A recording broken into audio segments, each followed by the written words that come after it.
Hey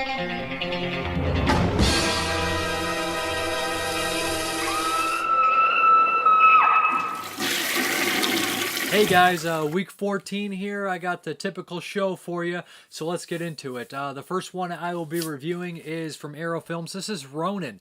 This is a 1998 movie, I believe. This is directed by John Frankenheimer, who did the French Connection Part 2, the Island of Dr. Monroe remake, and a slew of others. I believe Seconds. It stars Robert De Niro, Sean Bean, Jonathan Pryce. There's another one, Jean Reno from The Professional. So yeah, I had actually never seen this movie. So I was kind of excited to see it. I'd heard good things. I mean, this is, I heard it was from Pure Cinema Podcast said this is the last vintage De Niro. A good friend of mine too also mentioned that it had been pretty good. His favorite actress, De Niro. So I put this one in. This is a pretty complex kind of thriller action movie. A lot of car chases, a lot of shooting. Kind of recalls Heat a little bit when the shootouts happen. They're pretty intense. It takes place in France, where they assembled this team to kind of steal this MacGuffin, which is a case. You don't really find out what's in it. Everybody wants this case. The IRA terrorist, Russians, and so it gets pretty crazy. It's a very international movie. I'll say they're jumping around from city to city. And the cast is, some of the people are from, Sean Bean's character's from Britain, De Niro's from America, Jean Reno's from France. There's Russians, like I said, in here as well. And so it's everywhere. There's Irish people. So it's just one of those big international kind of action thrillers. It is a little long. I think the first half, the setup is beautiful. It's great to get you intrigued. Lots of good characters, lots of good dialogue and interactions, and a great shootout. As it progresses, it gets a little crazy that it keeps going. It feels like it should have ended 3 or 4 times, but we see amazing car chases. Really intense stuff, looks really dangerous, and as far as stunts, everything's practical. The acting's really good. Excuse me. Robert De Niro kind of plays a very smart, intelligent character. You can see his brain thinking. He never lets himself get in a bad situation. And when the action breaks out, when there's violence and shooting, one thing this movie does do is show innocent bystanders get killed, which I thought was realistic but crazy at the same time. Stellan Skarsgård's also in it, and he's top notch as kind of a creep. But the cast is good. The score I think is a little weak, not horrible, but kind of typical for the time. A little memorable, but I thought it could have used a little bit more. Like I said, there's a lot of good set locations in here. They visit all around France and stuff. I think, like I said, the setup, the man on the mission, getting this group together is kind of stuff I enjoy, to meet all these different characters interacting with each other. It's a solid action crime thriller for sure, and it's really cool to see De Niro get to work, some magic, play a smart character. The features on here, there is an interview with the DP, which I thought was cool, a new one. All the archival stuff is ported over, which seems like when they were kind of first bringing out DVDs, so it has John Frankenheimer on it, has De Niro, has the whole cast and crew, kind of when you could get those people to sit down and do this kind of stuff for the DVD. So that's really cool as well. There's John Frankenheimer audio commentary. He seems like an interesting guy, very intelligent, lots of things to say about the movie, but regardless, the movie looks good, it sounds good, it has a lot of features going for it, and I was overall impressed with the movie. It's pretty cool, solid crime movie, and that's a time in the 90s, it's probably one of the last best crime movies, to be brutally honest, because the 90s and the 70s, they had so many good crime movies, but in the early 90s we had a glut of them, and they were all pretty damn good, and then we kind of started to die down in the early 2000s a little bit. I think this is one of the last good ones of the 90s for sure. We did have some in the 2000s, but like this, especially that high-paced action and stuff, I think a lot of people would enjoy the hell out of it, just to see all these good actors and actresses kind of intermingling and bringing out the best in each other.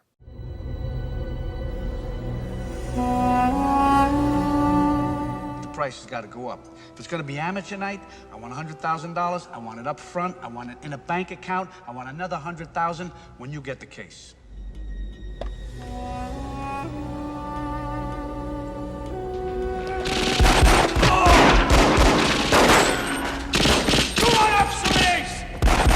I've used before. I love transitions like this because it just throws you right into the next scene. Can you imagine? So you have to pay the crew double, but in those times there were a lot of money, I imagine, you see. So Orson Welles decided that he preferred to shoot most of the time in the night. When you have a director of the epic size of Coppola looking at you with those eyes, and you rise to the occasion, you're gonna, the effect was he made him a star. C'est beaucoup plus compliqué de faire ça en France qu'aux États-Unis.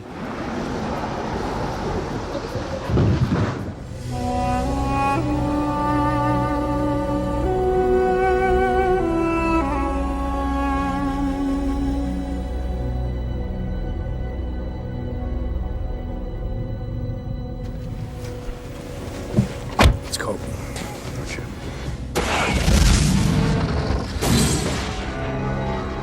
Ronin.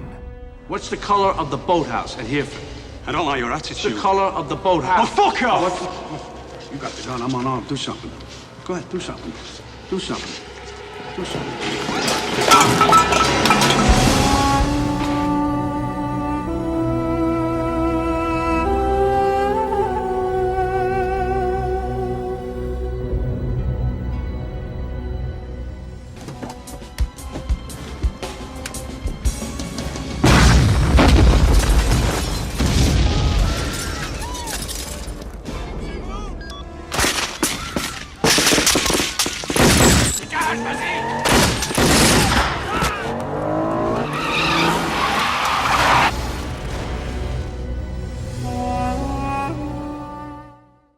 The next one here is actually from Arrow as well. This is the New Battles Without Honor. I had actually never seen the original set. I bought the movies, but I hadn't had a chance to watch it. But I've seen Cops vs. Thugs and Doberman Cop, also put out by Arrow from this director, and Battle Royal. But this guy did tons of Yakuza movies. These three movies were made right after the first 5 battles, but they're not related in the series. All 3 of these movies actually star new characters and everything. The features are a little slim on here, just one interview with like a writer or a film historian, but I imagine that most of the people involved with these movies is dead. But the first film is New Battles Without Honor. This follows the story of a Yakuza, or a guy who commits a murder and gets put in jail, prison for 7 years. He gets out and he wants the money that's owed to him for the murder he committed. They have this weird kind of relationship with the Yakuza when you do that kind of stuff. And he basically gets pitted between these 2 crime bosses, kind of the second in charge and the main guy. And he's kind of pitted between these 2, and you see where his loyalties end up landing, and he ends up doing some things here and there. And these movies are very complex, with a lot of complex issues. When one guy does this, somebody else does this, and it's very strange how they work, because we'll see this complex stuff playing out in real time, and then all of a sudden something major important event will happen, and it'll be like, and it'll just be a picture, and it will continue on, and it'll be like, well, this also happened, and you're like, you know, that's a real strange way to push these stories forward when you spend. So they definitely pick and choose what they're going to show you, and they use these kind of big moments as kind of like still pictures and some action here and there to move the story forward. I do appreciate that these movies are all fairly short. They're about an hour and a half, and a lot of crime films, even Ronin, like I mentioned earlier, is like 2 hours long, and sometimes they get old. You know, they wear out their welcome. These do not. I do think that New Battles Without Honor, the first film of the trilogy, is the weakest, but Sugawara, I probably mispronounced his name, Sugawara, he's in all 3 of them. He's in a bunch of other movies by this director, and he does a really good job. I'm impressed with his acting. And this one, like I said, it's kind of fun how he's pitted between these 2, but I think it's the weakest one. The next one on here is The Boss's Head. This one was probably my favorite. Again, it involves him going to jail, and as he gets out. But this one's a little bit different. He's kind of a wanderer, and he ends up helping out this Yakuza's son-in-law to kill this other crime boss so they can take over. When he gets out, he realizes the guy he thought was going to become the crime boss, a drug addict, is kind of a loser, and he's married to the main Yakuza's daughter, so he's kind of like taken care of, but he's a pest. He's a nuisance. This kind of puts the lead in this movie, Sugawara, in a bad situation, because he figured that he would end up being the right-hand man of the new Yakuza leader, which would have been him. But he somehow infiltrates this gang and gains the trust of the main Yakuza leader. This upsets some other people, and he has to play his cards right. What's interesting about this movie is there's this character in here who's a woman they say anyone she sleeps with ends up dead, and that's kind of what's going on at times. They call her a bad luck maid. There's some nudity in here, which is kind of surprising in a lot of these crime movies.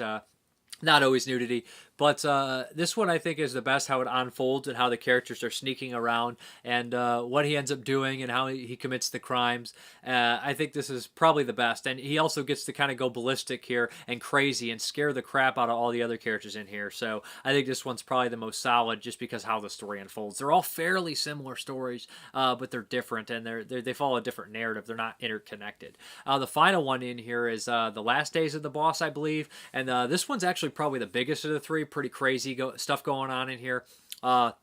This time around, Sugawara, his boss is killed, but he wants to take vengeance on a boss, but the other bosses realize, no, you don't want to do that because we're trying to come to a peace agreement. He thinks this is ridiculous. So he goes nuts, and he gets full of a bloodlust, and he refuses to stop. He's not even going to take out the pit boss that he was supposed to take out in the first place. He's going to take out the head honcho, which is going to cause an all-out war, which is going to cause panic, which is going to cause both sides to want to attack him. And this is exactly what happens. With him and his small gang, they're basically running around trying to take out the main crime boss. There's a lot of car action happening here, and there's a lot of double crossing with the gang when a bounty's put on his head. This one's the biggest and the craziest, and it has the biggest ending, which I love. The ending's probably the best on this one. I think it's a fair way to end these movies. Unfortunately, I haven't seen the first 5 of the series, although they are unrelated.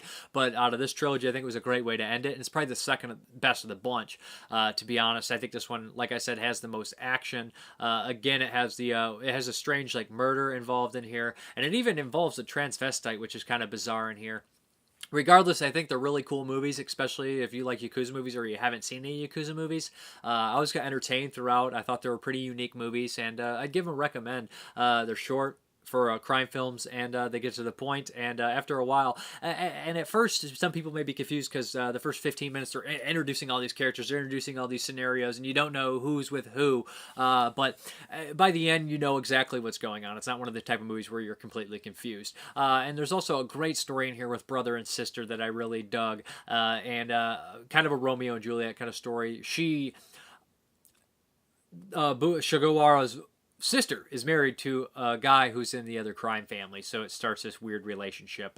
Yeah, they're pretty cool stuff. Like I said, there's short like interviews with the writer on here, but they're good interviews. It's not just padded crap where it's like 15 minutes of a guy talking this nonsense. I think that it's interesting stuff myself.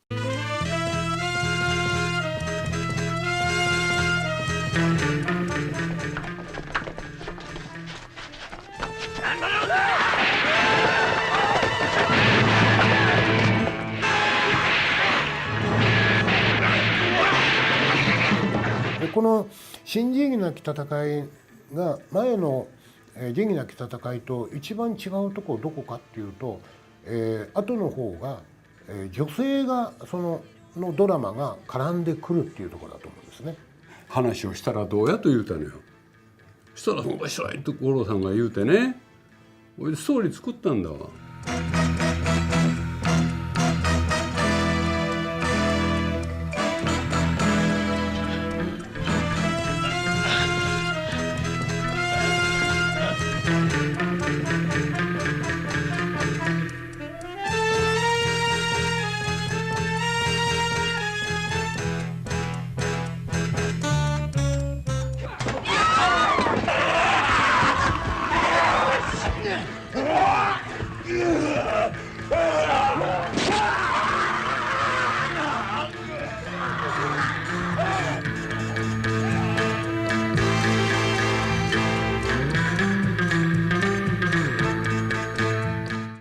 The next one here is Stuart Gordon's The Pit and the Pendulum from Full Moon.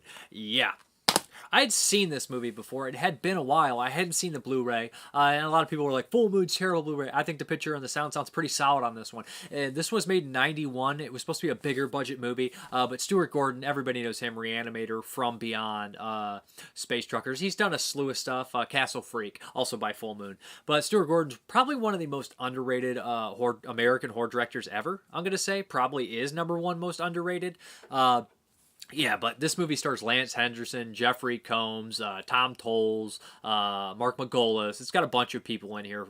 Francis Bay. It's got a packed cast, and it's a really bizarre movie. It follows the true story of the Spanish Inquisition, but it mixes the Edgar Allan Poe story with the Pit and the Pendulum, which is basically about a guy being tortured. I'm not sure I've read that one, but it's just a guy going crazy waiting for the torture. But they add Lance Henderson in here, who plays Torquemada, who's a real person in real life. Oh, not to mention Oliver Reed's in this movie in a small role. Love Oliver Reed. But he plays Torquemada, and he is a intense role. I don't think it's his best role, but I think it's probably one of his most intense of all time. He's actually intimidating and scary. You can even see that he is sort of intimidating in the behind the scenes because he kind of stays in the character.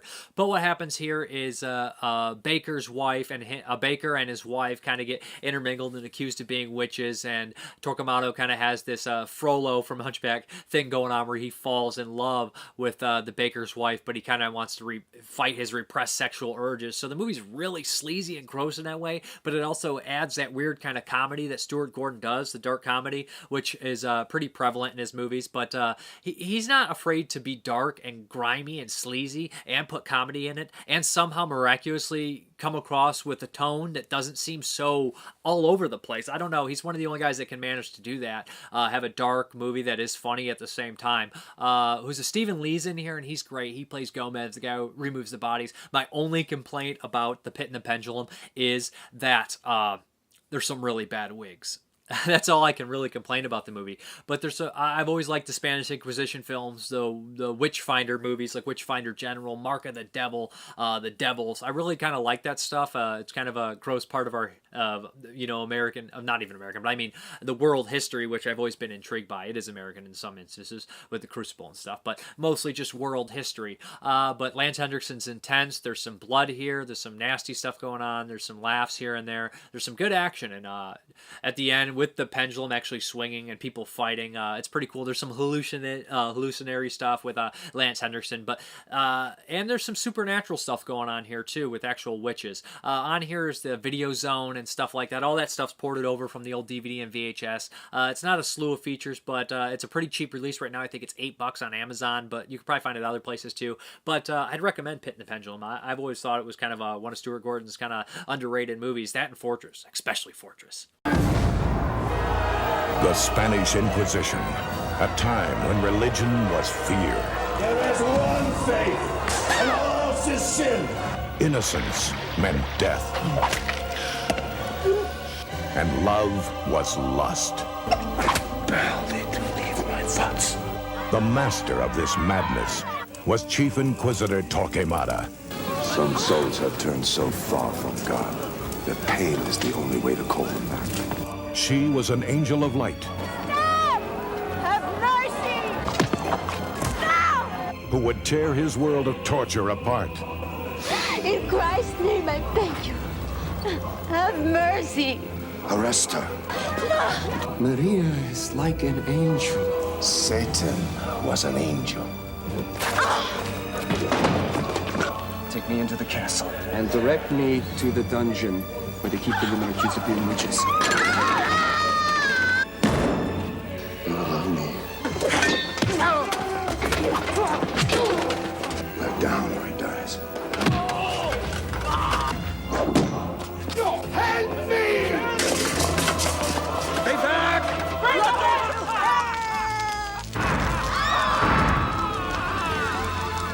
Now, from mankind's darkest age, comes evil's ultimate weapon. Look up. Razor sharp. The Pit and the Pendulum.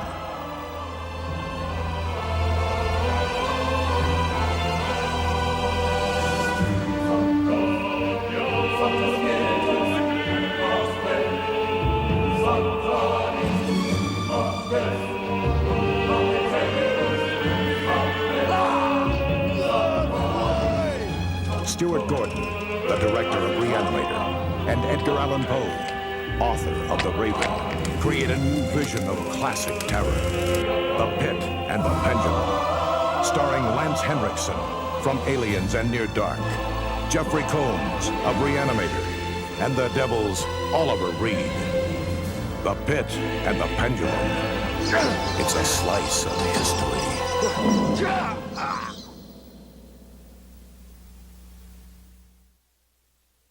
Then we have Jack Hill's movie. I believe this is Jack Hill movie. At least he produced it. It says it's Brian Stuart directed, but sometimes you look it up and it says it's Jack Hill.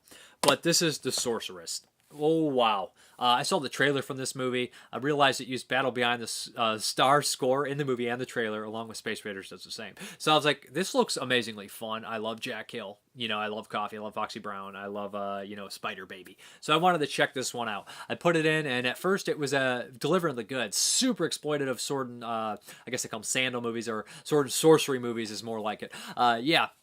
What we have here is an evil kind of wizard who wants his firstborn to sacrifice to this god to bring them back. He has 3 lives. It turns out that there's twins. He kills the twins' parents, and an old ancient fighter takes the twins and gives them to a small peasant family and says, raise them as your own. Make sure nobody knows they're females. So these 2 are raised as warriors by this old man, taught them how to fight. And over the time, the wizard comes back because he only lost one of his lives. He brings a slew of weirdos with him, including a girl who is scantily clad and a monkey man who is clearly a guy in a suit. What pursues is them finding this weird ragtag team of people, one including a caveman, one guy that looks like a dwarf who's probably the best character in the movie, and they they bump into zombies, they bump into goons and weirdos and whatnot. The movie sounds amazing, doesn't it? The dubbing hurts it really bad. Everybody's off by a second, but what makes up for it in his dubbing and its terrible acting and it's just stupidity. It has a lot of nudity, has a lot of action.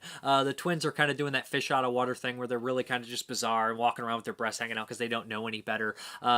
There's this weird scene where they feel each other's emotions, they're empathetic to each other, so when one has sex, the other one feels it. Regardless, it's fun. It's really dumb. There's a fly down here. That same fly probably from last week. But it's really dumb. I don't know if I can really recommend it.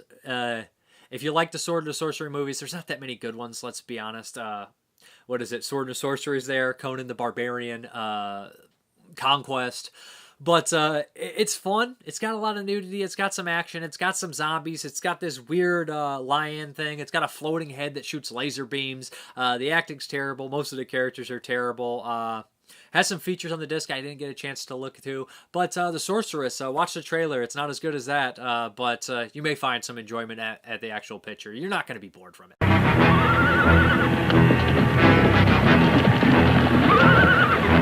Out of an age undreamed of. An age of magic and fantasy. An age of swords and sorcery. Comes the magical adventure of a sorceress sworn to conquer the world. And magical women warriors fighting with the skills of the masters.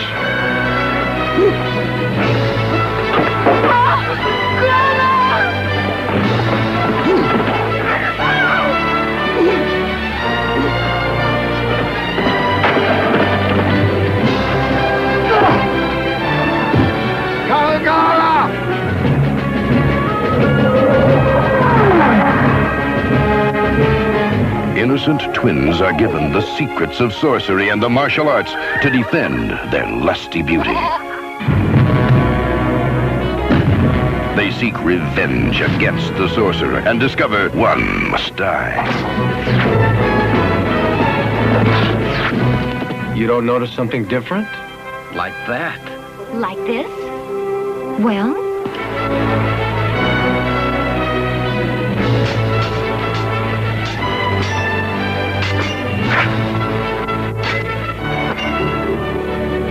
Before history, beyond imagination, and out of the ancient dream world come the 2 who are one. A sorceress.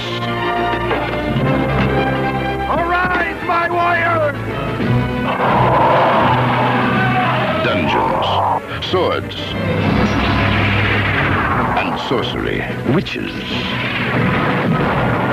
danger, and desire, wizards.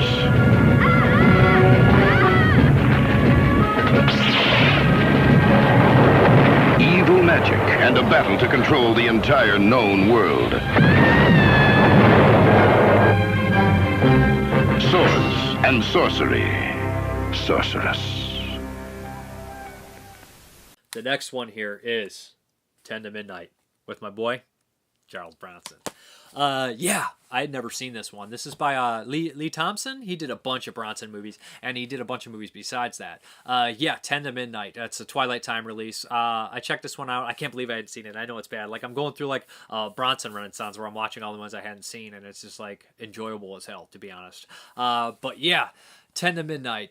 This is great. Bronson plays a cop, but he plays this kind of complex cop. He's paired up with Andrew Stevens, who worked with Bronson earlier in Death Hunt, and he's also from Massacre at Central High. They're after this killer who strips completely nude. He's like this narcissist killer, and he really feels like a real serial killer. He is so egotistical. He hates women, and the way he delivers lines and interacts with human beings is just generally very creepy. But Bronson and Andrew Stevens get whiff of this guy. Wilford Brimley is their commanding officer, which is great to see as well.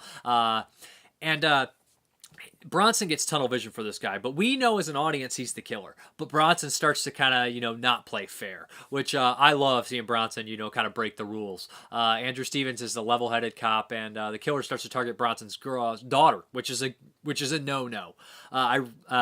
She's a nurse, so we get her friends hanging around, and we get some murders in between. This killer is very smart, very clever. The movie's sleazy. There's some really great unintentional moments of humor in here, which I actually love. Some of them are intentional, some are not. It's just bizarre. It's a Gollum and Glowless canon movie, so you can kind of expect that weird off-the-wall shit happening. But there's a scene where one of the girls dies, and they tell everybody at work she died, and they do a pan over on everybody at work, and they're like, no, and it's just super weird. Like, the boss in the movie is just not a good actress, or she's just super crazy and really bizarre, and that's just this weird unintentional humor where there's just a couple actors or characters, and they're completely off the freaking wall. I don't know what they're doing. But there's a great moment. One of my favorite moments in here is when Bronson's going to the hospital and he's going to eat with his daughter, and they're online. He's not really paying attention to what he's grabbing. He grabs a coleslaw and he grabs a pie, which is what he thinks is pie. And he gets to the end, he's like, Dad, why do you like quiche? He's like, I hate quiche. I thought it was pie. Ugh. I hate coleslaw, too. And then it cuts to this lady. It gets one of those cutscenes. She says, then why did you get it? We don't know who this lady is. But it's just a beautiful moment. It's like, I almost think that Bronson was on lunch and they filmed him, and they just caught his reaction like, I hate quiche. And I love that scene. It's just really funny, and it gets to see Bronson have fun. But there's a really complex scene in here. There's a courtroom scene, and I don't want to spoil too much, but Bronson did some shady stuff, and he has to come clean, and it's a really complexity with his character in here, and about vigilantism and cops breaking the law to catch somebody who you know is freaking guilty. It's got a lot of gray areas in here, but one of Bronson's best, if you ask me, and just a really good movie with a really sleazy killer who's running around naked. I'm surprised they did it. It's not, you don't see everything, but you see a lot hanging around and stuff, and just a really creepy character and lots of good moments in here. I'd highly recommend 10 to Midnight. A sensational crime. An airtight alibi. We can't lay a finger on this guy. And a chain of evidence. Bring him in. Charles Bronson is a cop looking for a killer, and he's running out of time. Go ahead, take me in. You can't punish me. When the guilty go free, I was gonna be a free man. the system is the crime.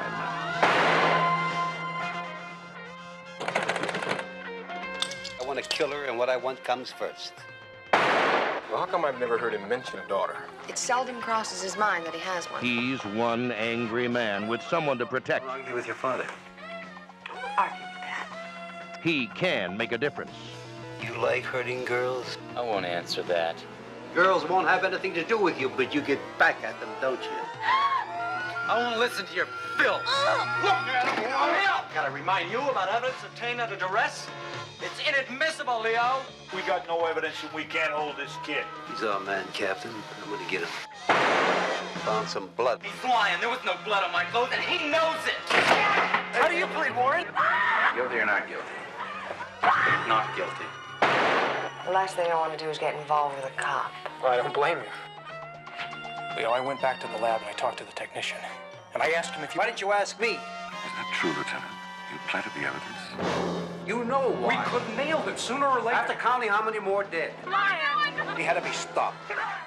After all the evidence is in, he'll reach his own verdict and execute the sentence by the deadline when there is no justice. This man is the law. 10 to midnight. Charles Bronson, Lisa Eilbacher, and Andrew Stevens in a Golan Globus production of a J. Lee Thompson film. 10 to midnight.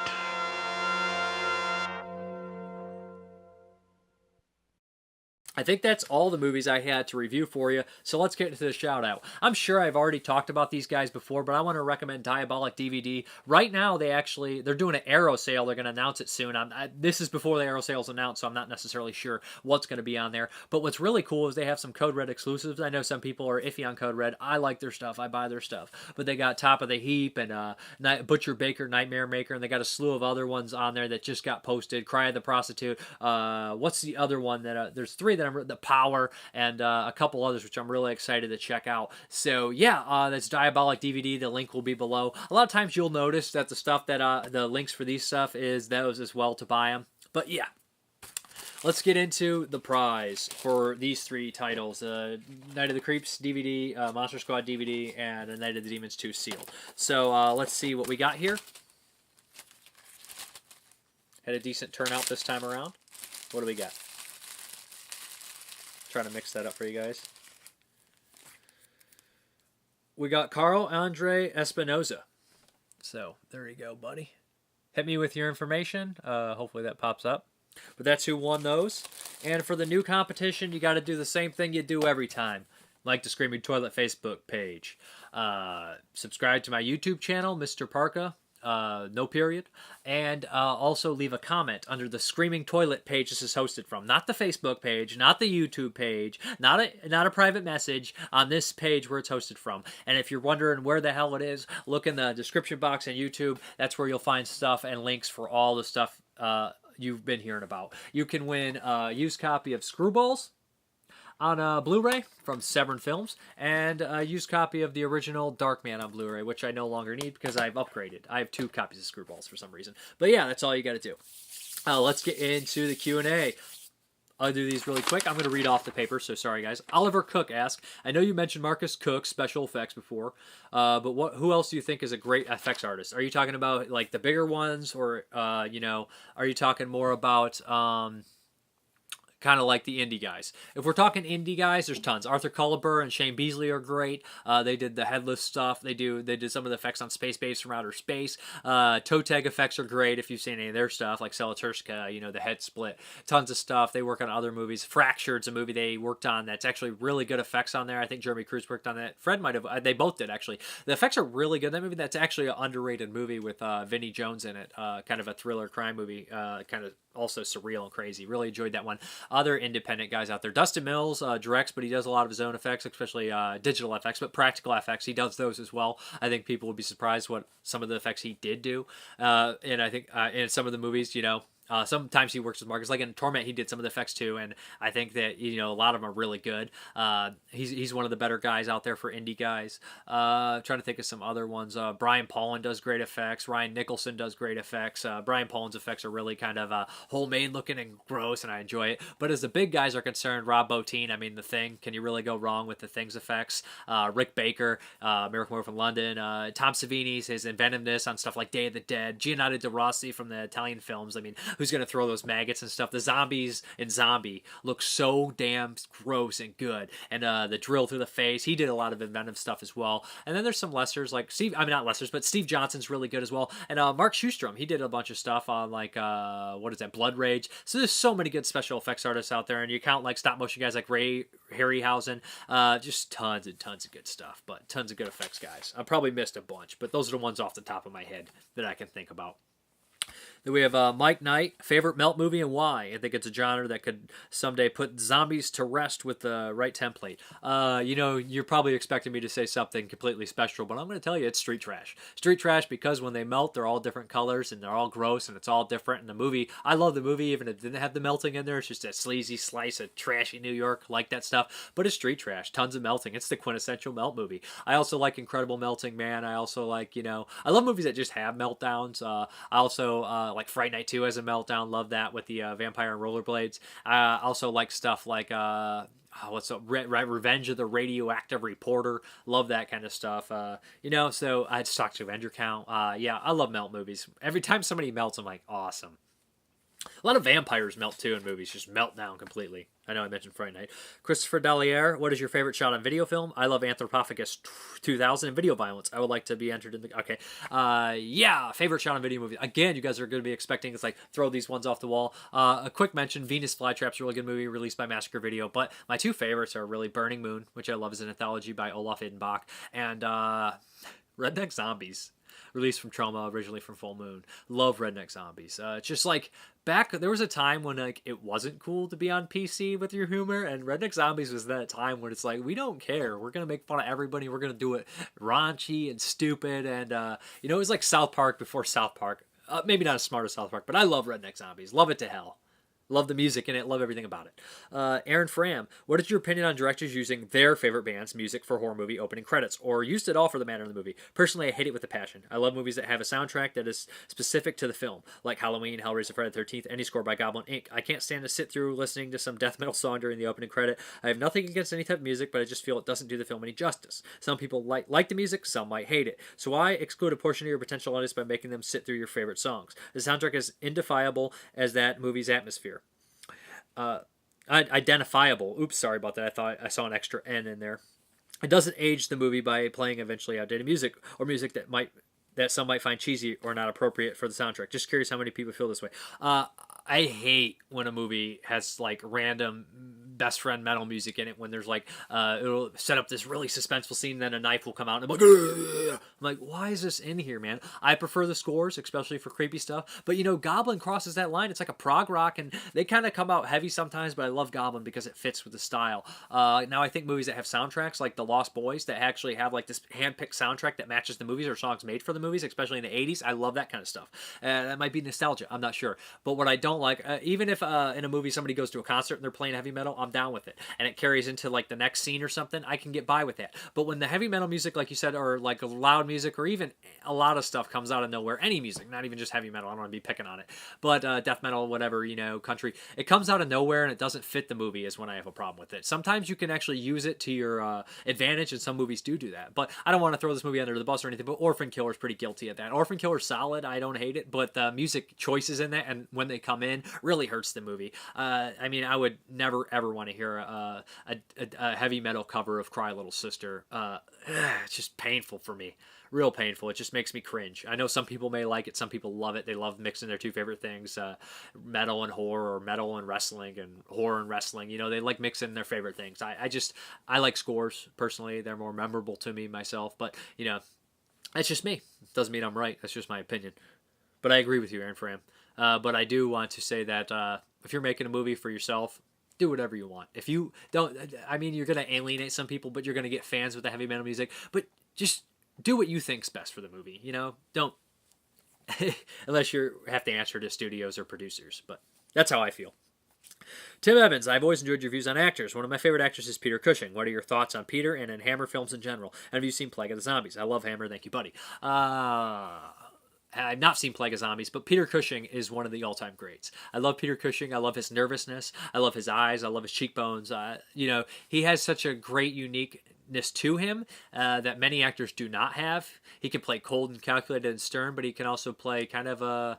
House of Long Shadows, he kind of plays a character of himself where he's kind of, the word I'm looking for is vulnerable. He does that well. Like somebody like Christopher Lee comes in with that booming, powerful voice, or Vincent Price plays that eccentric kind of weirdo, or Donald Pleasance can play everything as well as he's similar to Cushing. But I think that Cushing gets the least amount of respect among those guys. Maybe besides John Carradine doesn't get as much as those guys, I don't think. But Peter Cushing, I think, is the most underrated of them. I love them all, but Cushing, especially if you look at something like him in Tales from the Crypt, and then you look at him in something like Star Wars, completely different characters. But he has that vulnerability in Tales from the Crypt, which is great. I love Cushing. He does an amazing job. He's just so good, and he's like soft-spoken. If you look at him he could play that soft-spoken crazy person or soft-spoken like person that you actually feel sorry for at the same time. One of his most underrated performances is the one with Brian Cox in Silent Scream, which was a Hammer House of Horrors episode where he I don't want to spoil it, but he's great in that movie and just a son of a bitch. Let's get into the update. We got Touch of Death by Lucio Fulci, just 88 films. I don't think I've seen Touch of Death. I have seen Murder Rock and Cat in the Brain, which I think takes scenes from here. But yeah, I'm excited to see that one. Brett Halsey's in that one. The Strange Vice of Mrs. Wardh. This is a Sergio Martino one. This and Your Vice's Locked Room, and Only I Have the Key always came together. Like, I saw them together. And I've always wanted this one. I never even had the DVD. I had like a crummy DVD, I think of it. Yeah. What anniversary is this? The 50th anniversary edition of Good, Bad, and Ugly by Kino. This has both versions on it. Tons of commentaries. Excited to watch this. I mean, it's the Good, Bad, and Ugly. It's amazing. It's a great movie. End story. No arguments. If you hadn't seen it, see it. I'm not even sure which version I saw. I think I saw the extended. I'm not sure if I ever saw the regular. Whichever one they play. I've seen it on tape.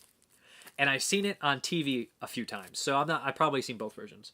Night Moves, Warner Archive, Gene Hackman. Heard good things about this one. And Tenement, It's a Place to Live. Tenement. I've watched this since the DVD. This movie's ridiculous. Completely inaccurate use of gang using drugs, but it's Night of the Living Dead in a tenement kind of, where all these guys are trying to get at the people in there, and it's a game of survival. It's Tenement, Game of Survival, that's what it's called. But, you know, it's a survival movie. Lots of fighting, lots of gore. Really mean-spirited, if I remember, and just batshit crazy. Also, like, stupid and mean-spirited, so you're just, like, shaking your head, Jesus, the whole time. But, yeah, I think that's everything I got. Thanks again, guys, for watching. Any comments, concerns, criticisms, shoot me a message. Leave a comment here. If you liked it. If you didn't, thumbs down. Whatever you guys got to do. Thanks for watching, and have a good one.